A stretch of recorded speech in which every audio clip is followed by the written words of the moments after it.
Hi, y'all. This is Kristen Chenoweth. Hi, I'm Gloria Stefan. This is Sarah Bareilles. Hi, I'm Patty Lapone. This is Lin-Manuel Miranda. You're listening to the Broadway Podcast Network.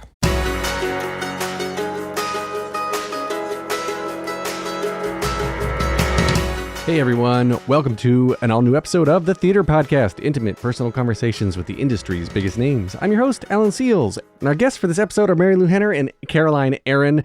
And Marilu, of course, you probably know as Frenchie in the original cast of Grease, as well as her iconic role on the hit TV show Taxi from the early 80s.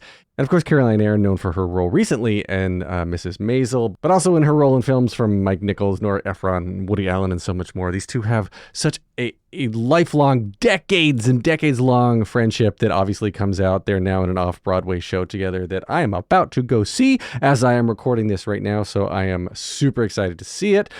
Just a little heads up that we did record right before the SAG strike ended. So Marilu mentions that there's a couple things she's not allowed to talk about because at the time we recorded, they were still not allowed to talk about it. So hopefully all of that is coming to an end now. And as promised, I'm going to follow up with Marilu and we'll have her back at some point to talk about her secret stories that she can't mention in this episode. Find me online in all the places you normally find me on the social medias. And now everybody, please enjoy this episode with lifelong friends, Caroline and Marilu. Here you go. 1, 2, 3.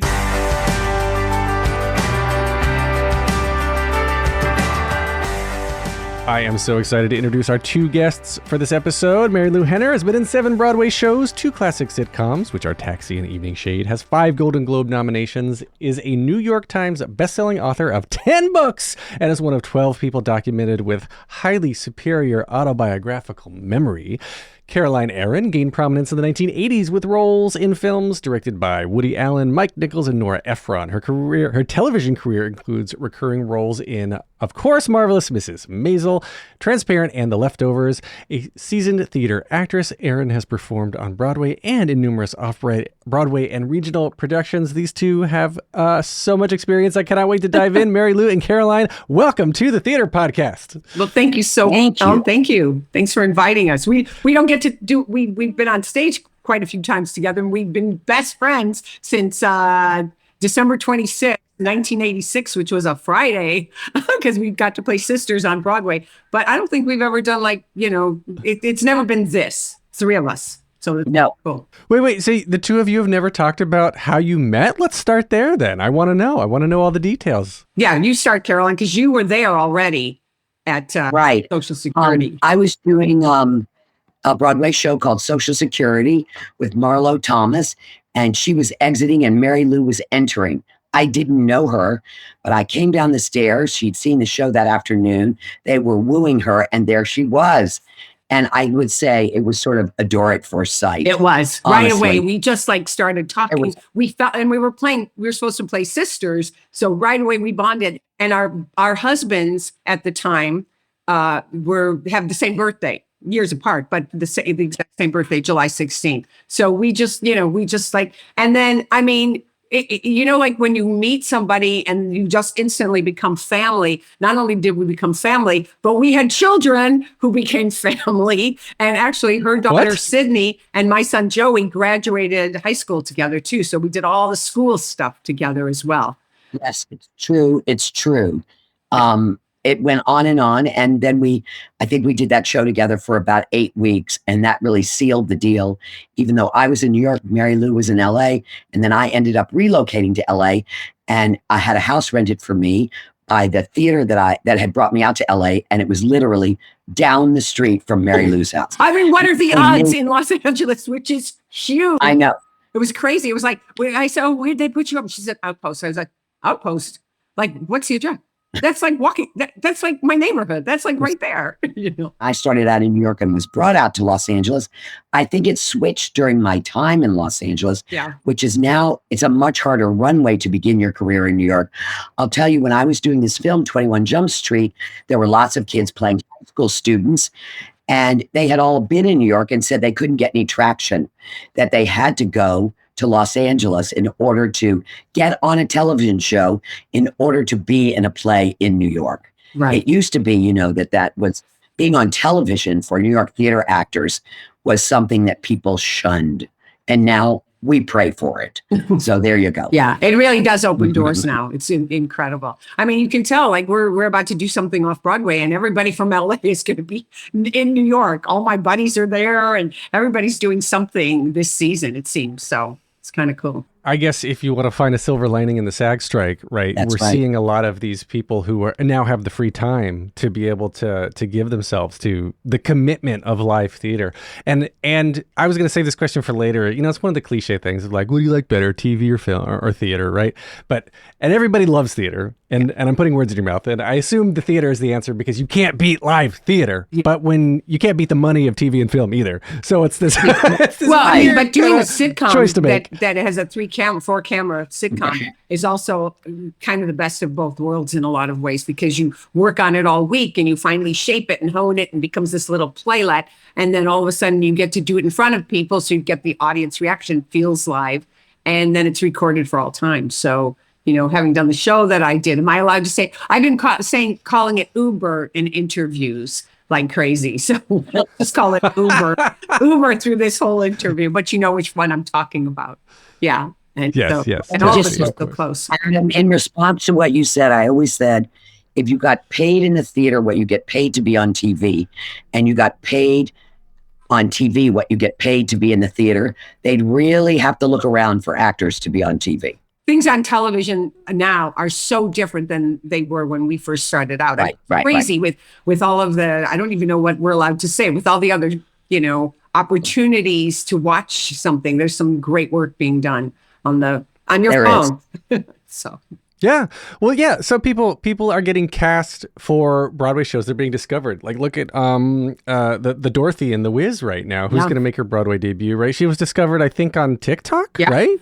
It was either TikTok or Instagram. So she was discovered on social media. And there's all these other people who are using social media. And you've got people like Alex Wise and Wesley Taylor who are writing something as great as The Indoor Boys that is just blown up on YouTube or as a web series. And they're winning legitimate awards and opening doors to what I want to put in air quotes as legitimate TV and film, right? But it's still shot just the same. You can just distribute it on your own. It's amazing. Kids today, I did an event the other night here in Los Angeles, and these kids performed, and I could not believe the dancing. And they said, we got turned on to dancing. And I thought, so you think you can dance or Dancing with the Stars? And they went, no, TikTok. It was like, yeah. I'm like even behind. Yeah. You know, when people ask me this question, you're right, Adam, it is a very familiar question. It's, you know, the expression, the place, the thing. It's all about the writing. Wherever there is good writing, there are good acting opportunities. And that can happen in the theater and on television, which wasn't true 20 years ago, and in film. But there are such great parts that are being distributed throughout all of these opportunities. And we want to go where the parts are. Yeah. And speaking of that, we should probably start talking about Madwomen of the West, because there's so much to say about that and our relationship in it and the relationship with all the other actresses in it, which is so cool that we all know each other for many, many, many, many years. And it's about four friends who were college friends and now some have stayed close, some haven't. And it's just incredible what happens when you get 4 actresses who have known each other for a very long time up on that stage. It's a blast. Yeah, I wanted to read the byline of the show here. So, Madwomen of the West, which is going to begin performances. I think it will have started by the time this episode airs. So it starts on November 11th at the Actors Temple Theater off Broadway. And okay, so the byline: welcome to Jules' stunning Brentwood mansion, where hangry, she's sugar cleansing, Marilyn is throwing a surprise birthday party for Claudia, who hates birthdays. Champagne cork pops, tempers flare. Their long estranged celebrity friend Zoe crashes the party fresh from her TED Talk. Expect hilarity, outrageous opinions, unexpected wisdom about what it means to be a woman, no matter what pronouns you use in the 21st century. And I love the juxtaposition of the cast, women of a certain age, with what I'm going to equate with what we were just talking about of the kids these days. You know, concepts that are just now coming fresh into the zeitgeist of theater and the show. So, like, I guess, let's start with that. Like, where did you even, what did you think when you first read the script for this? Well, the script evolved Sandra Singh Low is a writer who I not only admire, but who I'd worked with before. And this is the very first play she's written that she is not in. She called me, during the pandemic and said, I want to write a play, but I don't want to be in it. And she said 67% of theater tickets in this country, from community theater through Broadway, are bought by women over 50 and they're not on stage. And I'm going to put them on stage. So we started talking and she had these archetypes in mind. And I sort of lassoed Marilu and now Brooke Adams and Melanie into being a part of this. So for 2 years during the pandemic, through New York Stage and Film, obviously none of us could be together. Every month or so, we would get summoned over Zoom. Sandra has some new pages. Sandra has some new pages. We would read them out loud. We would discuss it. And so this has really been a process. And then we put it on its feet in Los Angeles last summer. And it was, and it's always a high wire act. You don't know, especially when something is in development, you have no idea how an audience is going to respond. As the great Mike Nichols used to say, you never know what you have until the folks come. Well, the folks in Los Angeles came and they came and they came and they adored it. And we were a balls out hit. I lived in LA for 23 years. Did a lot of theater there, was never a hit this big. Wow. So she found some need that people are really hungry for, to see these relationships and to see women on stage together.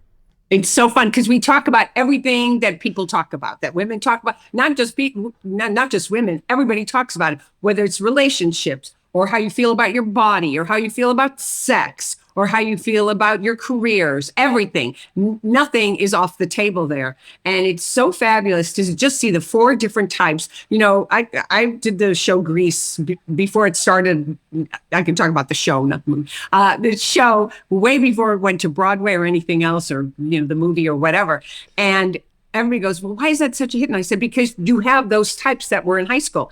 On this stage right now, you've got 4 different women who are very different, but everybody's going to know one of those characters, or they are one of those characters, or they love the relationship between 2 of the characters. And it just seems to be dealing with universal themes. And because God is in the details, the specificity of our characters really kind of brings out the magic.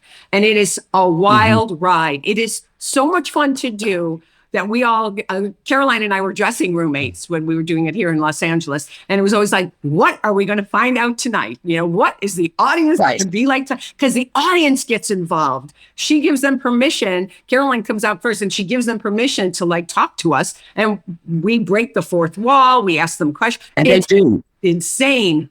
It's insane what happens. And every night's different. Every night is a blast. It's crazy. When are you going to see it? When am I going to see it? Yeah. I want to see it. I want to see it as soon as I can. Okay. I want to see it next week, hopefully, when it opens. Yeah, she did write the parts on our backs. Yeah, there's no question. I mean, it is a combination. I mean, I would say that Marilu's character is the most authentic to Marilu, and because I've known Sandra for so long, many of these parts are also ripped from the headlines of her life because she's also our peer.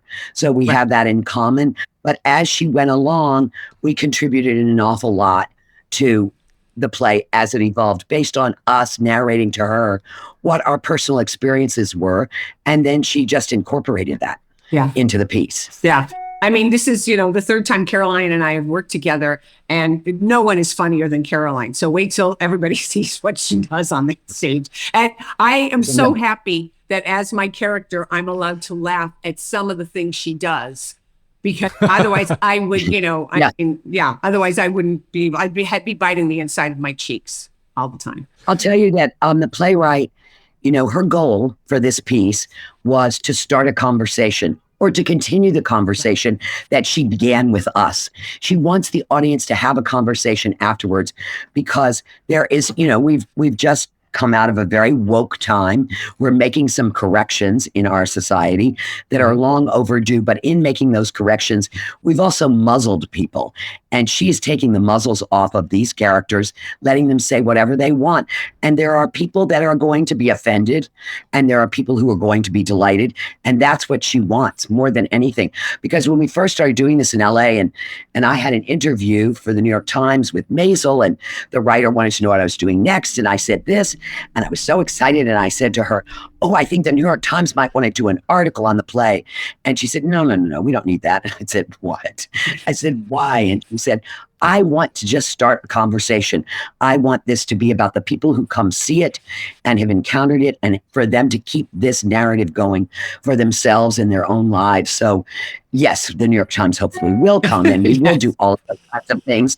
But I mean, her real goal, and it's what theater is there for, is to really bring us closer and have people, I always feel like when I go to the theater, I know I've seen something good when I go out afterwards and we continue to talk about what we just saw. Yes. Right? Then you go, oh, and that's what this will be. Yeah. And we're going to be doing, please tell your listeners that we're going to be doing talkbacks with the audience, things after the show.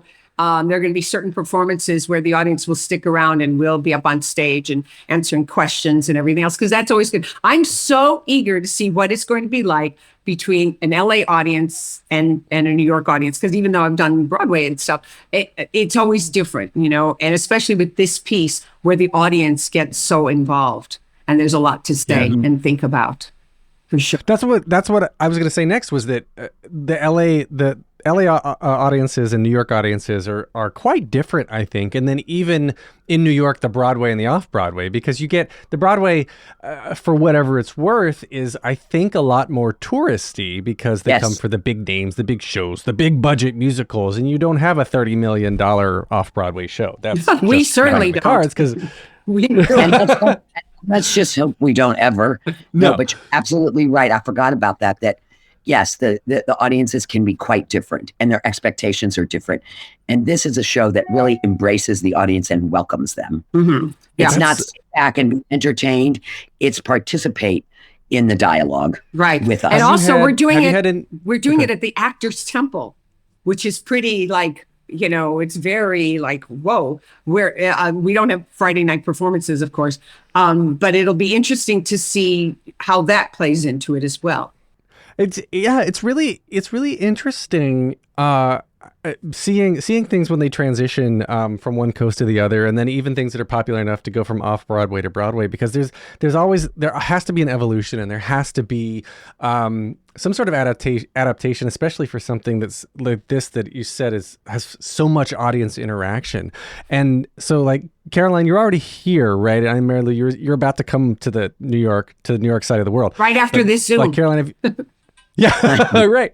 So, Caroline, have you been here rehearsing already, and kind of adapting and changing at all, or is it just let's see what happens? No, we did everything. I went to LA for 2 months because everybody was in LA, and our playwright is based in LA.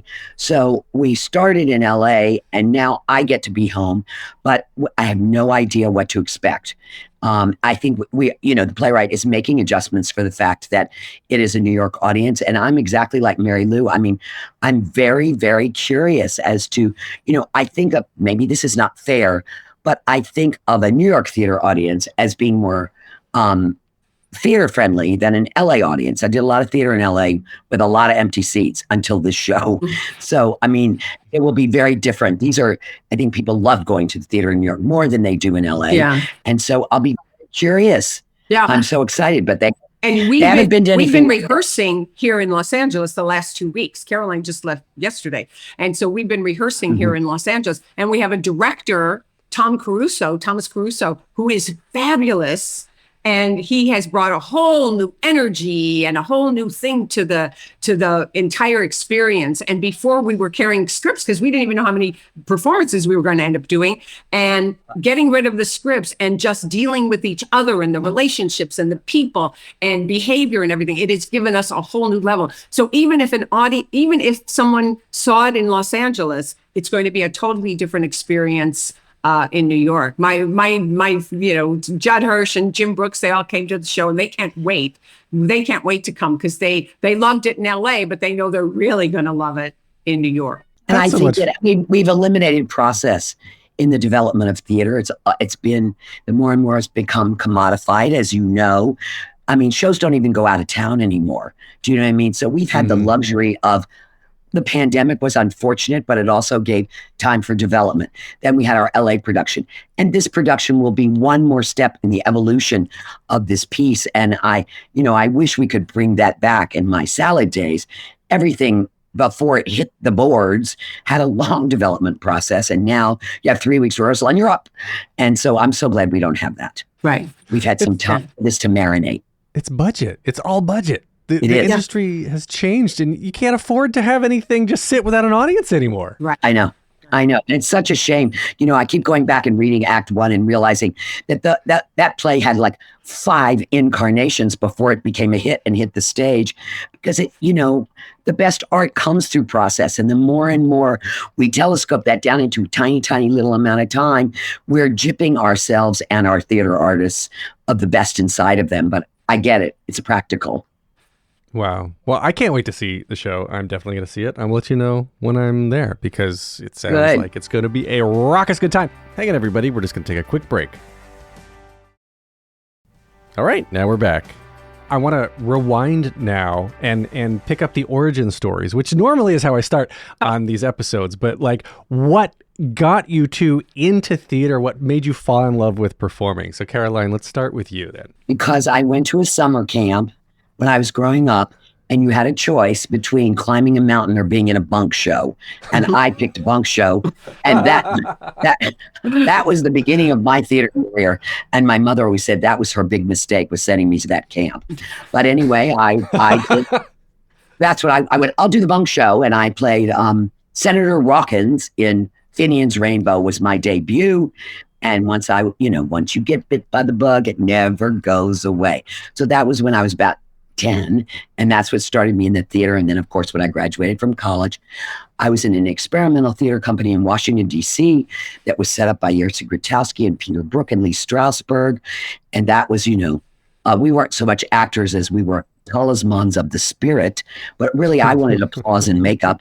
So I kept going to New York, sneaking off on the weekends. And then finally I left this theater company and I came to Manhattan.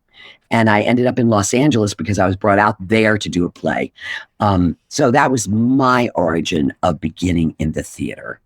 And my origin was my family owned a dancing school in Chicago. It was actually in our backyard because it was our garage. But we had 200 students between the ages of 2 and 80, including the nuns from the Catholic school next door who came over for stretch classes. So as soon as you were 14, you taught a class.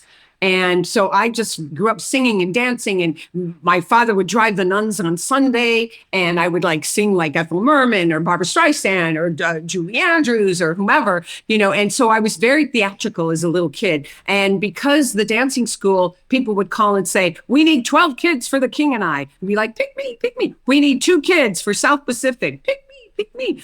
So I got involved in Chicago Community Theater through all of this. And when I was 15, I did a very successful production of The Boyfriend at Hull House. And there was a guy in it that I totally bonded with. He was much older than I was, over 10 years older, and a blast. He called, and he was working for an advertising agency and doing personal ads for people and things like that. Anyway, 2 years later, he called me. He said, Henner, I've written this show. It may never get off the ground. We're going to perform it in a converted trolley barn. I wrote it about the kids I went to high school. I want you to play a part, and it's called Grease. So long before the movie, the reality series, even before Grease on Ice, I did the original company in Chicago. I played Marty. Wow. And then when the show was going to go to New York, they wanted some of us to come and audition. And I said, no, it's not going to be a hit. So I went to University of Chicago. Grease went to Broadway. And then when the national company came up, Jim called me and he said, you're going to kick yourself in the ass if you don't fly today. I saved your part for you. And I did. I flew. I got the job. And in that room for the first national company was Jeff Conaway playing Danny Zuko, Judy Kaye playing Rizzo, Jerry Zaks playing Kanicki, Johnny Travolta playing Duty, and rehearsing with us for the London company was Richard Gere. So that's how I started. And then the following year I ended up doing Over Here, and that's what brought me to Broadway. That was my Broadway debut. No kidding. Yeah. Both of those stories are awesome. I love how, it sounds like all of a sudden you just wanted to do it and things just fell into place. But I'm sure there was some sort of like struggle and heartache and stuff in the meantime. Sure. Yes. Yeah. It continues to this day. May I just say, that struggle and heartache never goes away. No. But that's what makes it, I think that's what makes it, it's, I think as a theater artist, you never stop being aspirational. Yeah. Because if you love what you do, you never even think of it as work. I mean, certainly Caroline and I have worked for free for things, and we've certainly worked we've looked at each other going, she says, okay, I'm sorry. I owe you, or I've said the same thing. Right. You know what I mean? And it's just, you just keep going because you love what you do. You love it. You love it. And if something can talk you out of it, let it, because it is going to be tough. But my son directed and wrote and edited Theater Camp. And he never uses me. He always uses Caroline. She's always like his muse. But I'm allowed to say that. And they won an award at Sundance and everything else. So I hope a lot of your listeners have seen it. I hope you've seen it. Have you seen it? Have you seen it? Yes. Yes. Yes. Okay. Maybe you didn't know that was Nick Lieberman is my son. And so I, as a proud mama, can say, and as a proud friend, I can say how brilliant Caroline is in it and all the kids in it. Everybody is fantastic. Wow. Well, okay. So then going to the TV side, the TV and film side of things, then both of you have such amazing TV and film credits, in addition to the theater that, of course, my listeners most likely know you for. But was that harder or easier than it is now? Because you were saying that now, like, everyone is sort of just out there. You can be discovered on social media and whatnot. But was it like before the age of the internet that we're living in now? Was it one path or the other, or that you had to choose between? I'll tell you mine because it was kind of fun. I was taking classes at HB Studios with the great Uta Hagen, and Mike Nichols was a guest teacher. And he saw me in a scene and he cast me in Heartburn. And that was the beginning of me working on film, which I had never expected to do. But it was great that he was is that your puppy? That's my puppy. No, that's Marilu's. I don't deal with him. Oh. Sorry. Was it like, it was really exciting because Mike made the transition from stage to film and back again. The greatest director that probably ever lived, who was also a great performer. And that was the way I started being in front of a camera, was through the theater. Wow. Yeah. So it just sat down in front of you and you ran down that path. I love that. Yeah, exactly. I think I'm sure that everyone's origin story is different in terms of ending up on film or television. As you said, now there's a whole nother sort of like runway into that, which didn't exist for us. And I think that everybody's story is really unique. I didn't ever think about auditioning for film or television because I was in New York. And, this was like my passion was the theater. And then when that started with Heartburn, then it kept growing from there with all of the great directors that I got to work with coming out of New York, including Woody Allen and Paul Mazursky and Robert Altman and those people. I mean, I made my Broadway debut in Come Back to the Five and Dime, Jimmy Dean with Cher, Sandy Dennis and Karen Black, and then Robert Altman made that into a film. So that was his stage debut, was Jimmy Dean. And then I ended up working with him as a filmmaker. So my roads kind of led back to the theater when I started working in film and TV. That's incredible. And I love that. And then now, I mean, you have something like Maisel that's just shot here in New York. Yes. So you've got that quality that people expect, or I guess from a legacy standpoint, would expect to come out of LA. But no, like this Maisel and so many other things are now in New York. And this is what I was kind of getting at earlier with my question about, like, if you want to be a real actor, TV and film wise, you got to go to the West Coast before. Yeah. But now, because so much is shot in New York and around here, there's so much opportunity to do both on the East Coast. Yeah. I think that at one point last year, there were more shows being shot in New York than LA. I don't know why that switch sort of happened, but I think that it did. And it's really exciting that you can belong to either place and have a career. Yeah. I mean, absolutely. It's too bad that we're so muzzled about certain projects that we've both done and things, blah, blah, blah. Anything we've had a contract for, we're not supposed to talk about.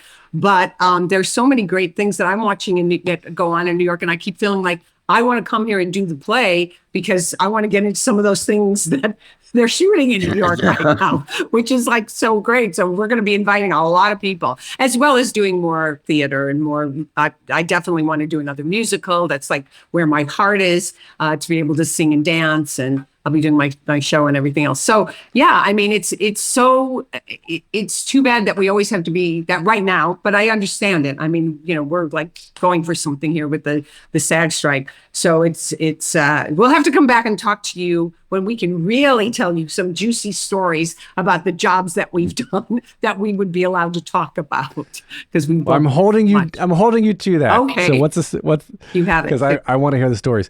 And then real quick too, I just want to touch on your books real quick, Marilu, sure. because you're a New York Times bestseller, and you ever watched Suits? Have you seen that on?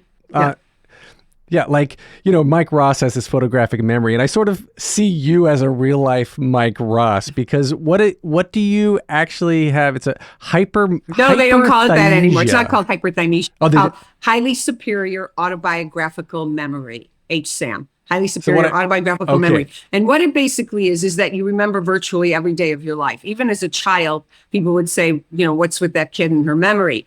And anybody who knew me knew that I had this memory. So Leslie Stahl became a friend of mine because I worked with her husband on a movie I can't mention that he wrote, based on a Rolling Stone article.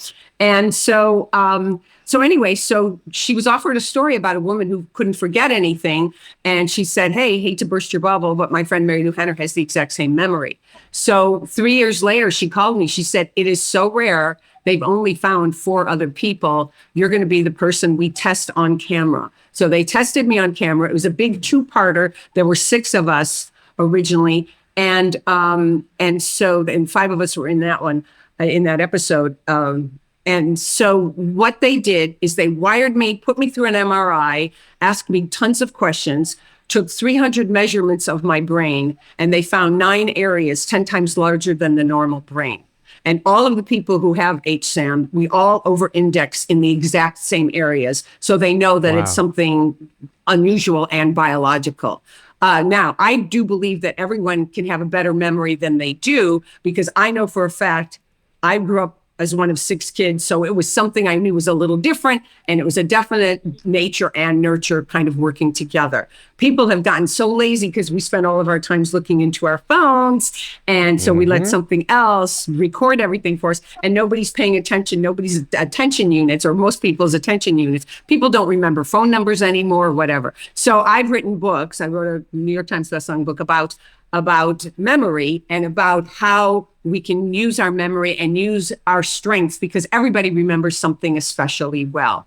So the testing is ongoing. I was tested just a few months ago, and they're constantly updating the numbers. There's a group of 12 of us. Well, there were 12. One of them passed away. There's a group of us in the upper percentile. But, there's like, they're not finding that many people. It's shocking to me that there aren't more people who have this kind of memory, because the numbers, in the top group, it's 11 now. And in the world group, in terms of like a different percentile, it's like 87.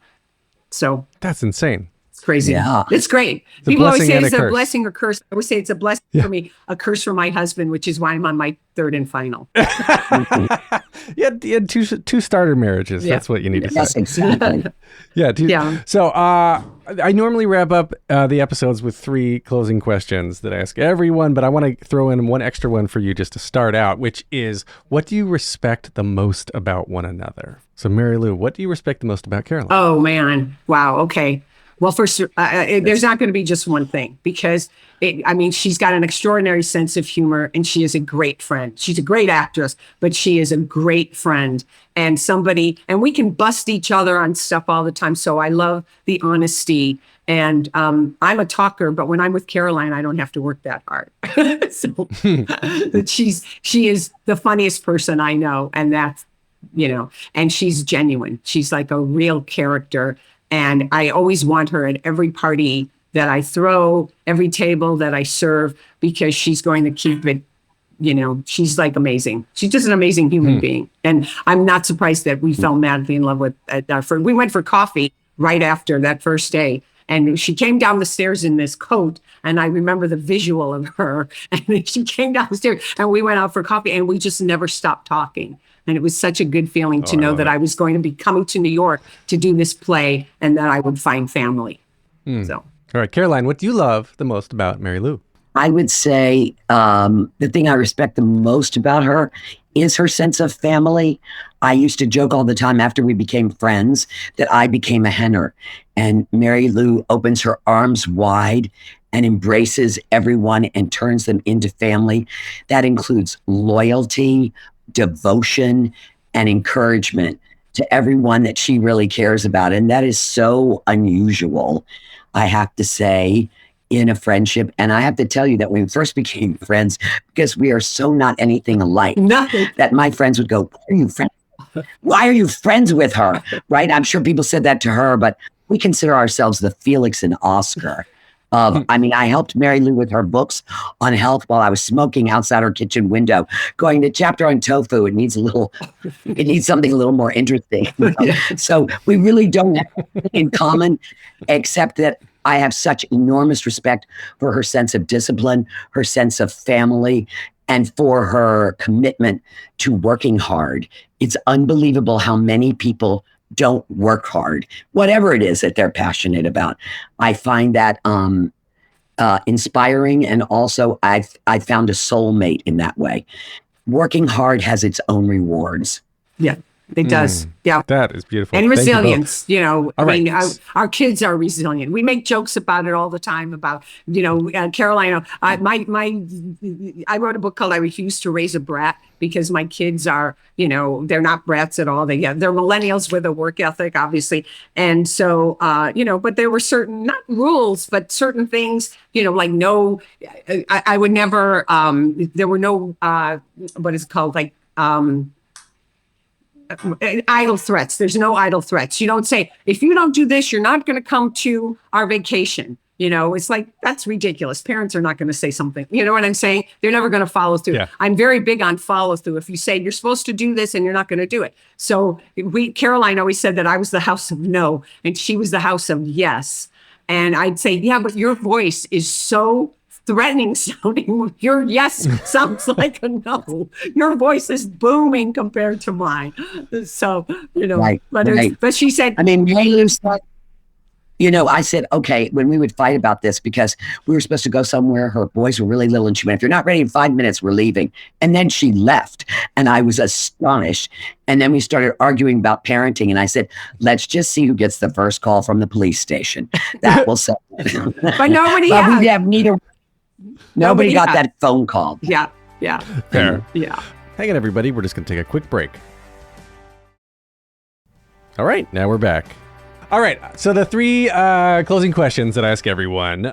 We'll start with flip coin. Ching, ching. Okay. Marilu, you're first up. What motivates you? Oh my gosh, so much. What doesn't? Everything. Adversity motivates me. Criticism motivates me.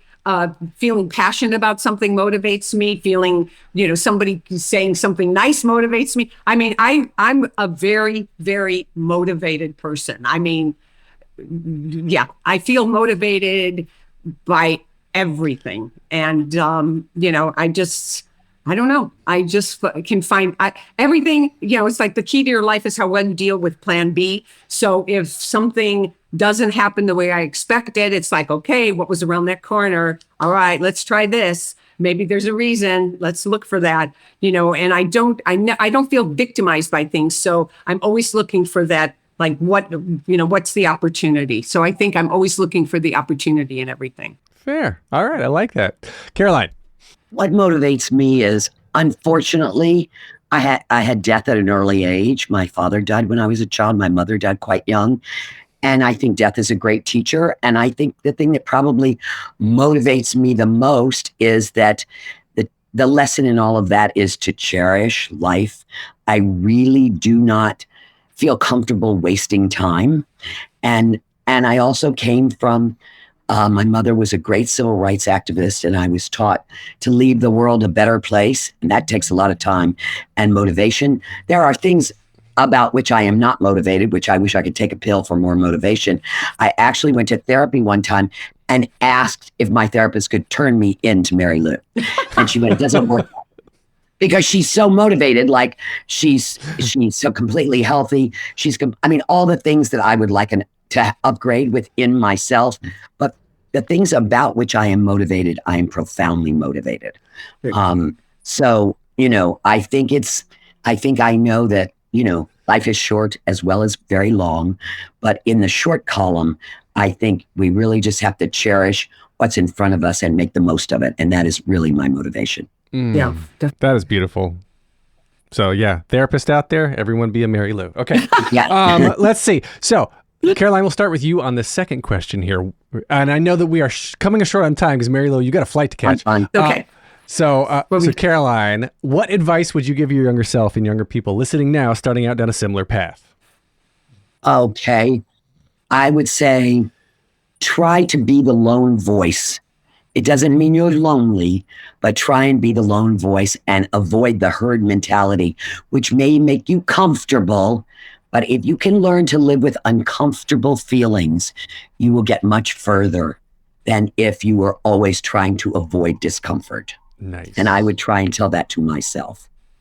Marilu. Well, I auditioned for 40 commercials before I got one because I kept thinking, oh, I know what they want. I know what they want. And finally, my 39th audition was for a friend, and I did it, like me. And he said, and I wasn't even right for the commercial. And he said, are you doing this in your auditions? And I went, no, I just did it like that because you were there. He said, no, you've got to do that. You've got to find what is it that you get for free? What is it that you don't hide your, light under a bushel, whatever the expression is. I just worked with these kids the other night, and they were asking me, and I said, nobody's going to be better than you. Nobody's going to be a better you than you. So just celebrate what makes you unique and what makes you special, and what, don't try to just find that herd mentality. Don't just do what you think everybody else wants. And I learned so early in my career that just going with that kind of, oh, I know what they want, and I'm going to give them that, is not going to get me the job. And it didn't. And so when I started sort of celebrating who I was, or maybe something was a little different, you're not going to get every job. And sometimes you could be totally off, but at least make the choices that are yours, and so many young kids today. Look at the movie we were talking about, Ben and Beanie and all these kids that my son, they all grew up together. They're very special and unique characters. And maybe years ago, they might not have had the careers that they've had, but you can't help but watch somebody become a star when they are so totally committed to who they are. I love that. All right. So final question now. This is the hardest one. Marilu, we'll start with you again. If you could only see one show for the rest of your life, but you can see it as many times as you want, what would you see? Hamilton, because it just, every time I've seen it 7 times. I've listened to the album 1,000,000 times. I always find something different in the lyrics. When I read that most musicals have 7,500 words, and Hamilton is like 22,000. So it's like, I didn't know. Yeah, it's 3 times. It's extremely dense. So it would be Hamilton. And I love Lin-Manuel. And most of those words are in Guns and Ships. Yeah. That song is so fast. Yeah. Caroline, what would you say?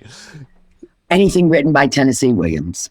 So Nice. I just have to, a bad production. I've seen many of A Glass Menagerie, Streetcar Named Desire, but he really floats my boat. So every time I have a chance to see anything written by Tennessee Williams, I'll be sitting in the dark watching it. Awesome. I can't, All right. most people don't know that Caroline is from the South. Everybody thinks she's from New York. Yeah. But she's from the South. That's one of the surprising things about her. And if you ever see how she sets a table or whatever, you get it. Yeah. With the multiple sets of silverware and the napkin nicely folded. Yes. Are you from the South? Because that's exactly North right. Carolina, yeah. Yep. Yes, doilies, everything. Okay, so you get it. Oh, I get it. I totally get it.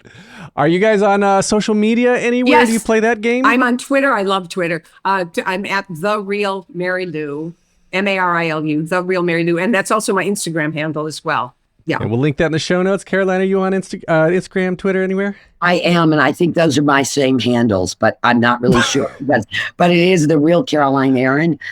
at Twitter and Instagram, but I'm not quite up on it, but I'm trying. That's all I can say.